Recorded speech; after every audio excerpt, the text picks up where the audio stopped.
শ্রী বড়বাজার লোহাপট্টি সেবা সমিতির উদ্যোগে এদিন এক আলোচনা সভার আয়োজন করা হয়েছিল। এই সংগঠন সারা বছরই অসহায় মানুষদের পাশে থেকে সামাজিক কর্তব্য পালন করেন। সে করোনা সময়কাল হোক বা আমফানে বিধ্বস্ত ঝড়, সবসময় পাশে থেকেছেন অসহায় মানুষদের। রক্তদান শিবির থেকে চক্ষু পরীক্ষা শিবির, এমনকি পুজোর সময় মা বোনদের হাতে নতুন বস্ত্র তুলে দেওয়া এবং ছট পুজোর সময় ছটবতী মায়েদের হাতে ছট সামগ্রী তুলে দেয় এই সংগঠন। এবার সেই সংগঠনকে আরও উৎসাহ প্রদান করতে উপস্থিত ছিলেন রাজস্থানের বিজেপি সরকারের 2 মন্ত্রী।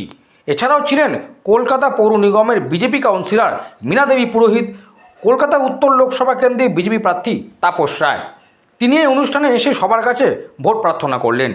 এর পাশাপাশি এই সংস্থা যেন আরও মানুষের কাছে পৌঁছাতে পারে তার জন্য তিনি উৎসাহ প্রদান করলেন। তিনি যদি লোকসভায় জয়ী হয়ে আসতে পারেন তাহলে তার সাহায্য এই সংগঠনের সাথে থাকবে বলেও তিনি জানান।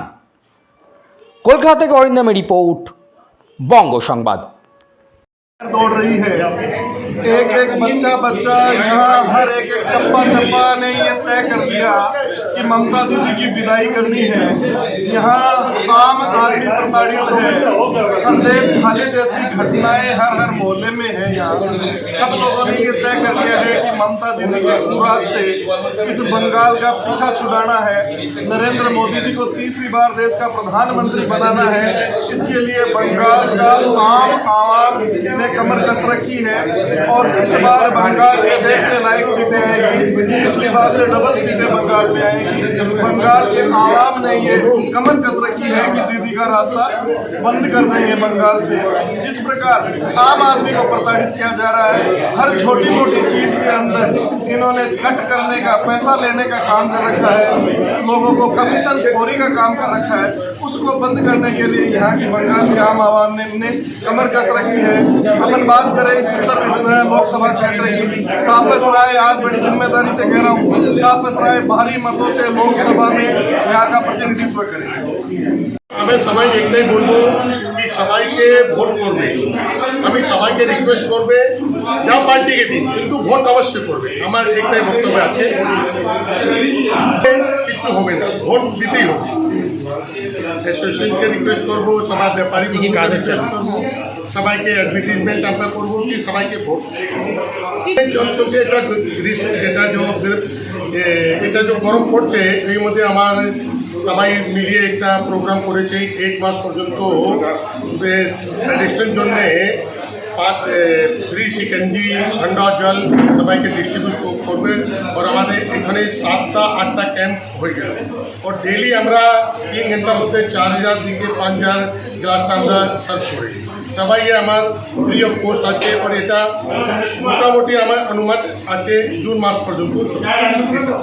সকলে যে এটা নির্বাচনের আগে সন্দেশকালীন ঘটনাকে ধামা চাপা দেওয়ার জন্যে যারা প্রতি ঘটনাকে, সত্য ঘটনাকে গল্প বলে, নাটক বলে, সাজানো ঘটনা বলে, তারাই এই ফেক ভিডিও তৈরি করে ছেড়েছে। এটা প্রমাণিত হবে, ততক্ষণে তো নির্বাচন হয়ে যাবে।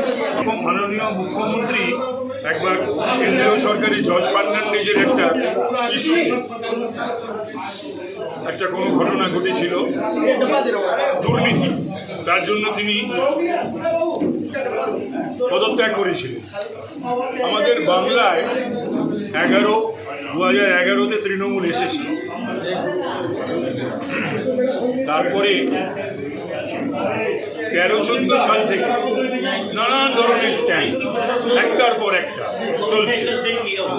Sarada, Narada, Rose Valley, teachers recruitment scam, municipality recruitment scam, so many scam. তারপরেও কিন্তু এত ঘটনার পরও কিন্তু সেই নজির বজায় রাখেননি মাননীয় মুখ্যমন্ত্রী, যেটা তিনি কেন্দ্রীয় সরকারের থেকে বেরিয়ে এসেছিলেন। হ্যাঁ, নৈতিকতার প্রশ্ন। चुनाव समय सब पार्टी हमारे समर्थन चलो আমরা দেখি সব কথাশীলি আমরা শুনি, আমরা